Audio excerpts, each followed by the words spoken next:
तिमी पनि चाहन्छौ कि सफल बनौ, हैन? हामी सबैका जीवनमा केही न केही बाधा आउँछ, तर यदि हामी ठान्छौँ भने केही पनि असम्भव छैन। यति धेरै मेहनत र धैर्यले मात्र हामीले आफ्नो लक्ष्य हासिल गर्न सक्छौँ। आज म तपाईलाई बताउने छु, सपना पूरा गर्न यी 5 कुराहरू याद राख्नुपर्छ। पहिलो कुरा, समयको महत्त्व। जीवनमा सबैभन्दा अमूल्य चिज के हो? धन होइन, यो समय हो। हामीले समय राम्रोसँग प्रयोग गर्नुपर्छ। हाम्रो भविष्य यसमा निर्भर गर्छ। धेरैजसो मानिसले समयलाई बर्बाद गर्छन्, तर जब हामी चाहन्छौँ कि सफल हौ, हामीले समयलाई आफ्नो मित्र बनाउनुपर्छ।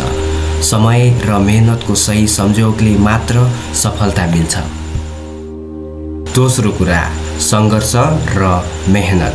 यदि तपाईको जीवनमा सङ्घर्ष छैन भने तपाईको यात्रा अधुरो छ। हामीलाई थाहा छ कि सफलता कहिले सजिलो हुँदैन। सङ्घर्ष बिना केही पाउनु पनि असम्भव हुन्छ। मेहनत गरेर सङ्घर्ष जित्नुपर्छ। योभन्दा सरल साँचो कुरा के हुन सक्छ र? हरेक महान व्यक्तिको जीवनमा कठिन समय र सङ्घर्षको कथा छ। तेस्रो कुरा, आत्मविश्वास र हिम्मत। तपाईलाई अझै आशंका आउनेछ, के म यो गर्न सक्छु? के मेरो यो सपना पूरा हुनेछ? यदि तपाईले आफैलाई विश्वास गर्न सक्नुहुन्न भने अरू कसैले पनि तपाईलाई विश्वास गर्ने छैन। आत्मविश्वासले मात्र तपाईलाई हिम्मत दिन्छ।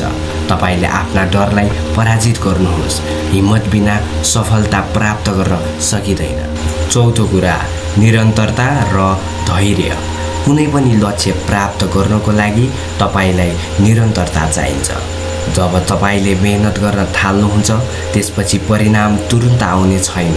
तर यदि तपाईले त्याग नगरी निरन्तर काम गर्नुभयो भने सफलता तपाईको ढोका ढकढकाउनेछ। जीवनलाई के देख्नुहुन्छ भने त्यही तपाईको भविष्य हुन्छ। धैर्य र निरन्तरता तपाईलाई लक्ष्यसम्म पुर्याउँछ। पाँचौं र अन्तिम कुरा, सकारात्मक सोच र लक्ष्यप्रतिको प्रतिबद्धता। जीवनका उतार चढाव जुझ्नका लागि सकारात्मक सोच चाहिन्छ। तपाईलाई कहिले यसो सोच्न मन लाग्नेछ कि म यो गर्न सक्छु।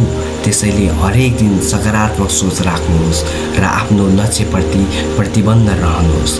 आफ्नो सपना पछ्याउन रोक्नुहोस्। सकारात्मक सोच र प्रतिबद्धता तपाईलाई सबैभन्दा ठुलो पुरस्कार दिनेछ। याद राख, सफलताको यात्रा सजिलो छैन। तपाईको जीवन मार्ग भनेको तपाईको रोजाइ हो। यदि तपाईले यी 5 कुरालाई आफ्नो जीवनमा समावेश गर्नुभयो भने तपाई पनि हरेक चुनौती पार गरेर सफल बन्न सक्नुहुन्छ।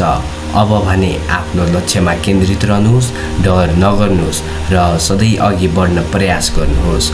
आफ्नो सफलता यात्रा सुरु गर्नुहोस् आजै। अन्त्यमा लाइक, शेयर, सब्सक्राइब र मोटिभेसनल भिडियोको लागि राइज अफ नेपाललाई फलो पनि गर्न सक्नुहुन्छ।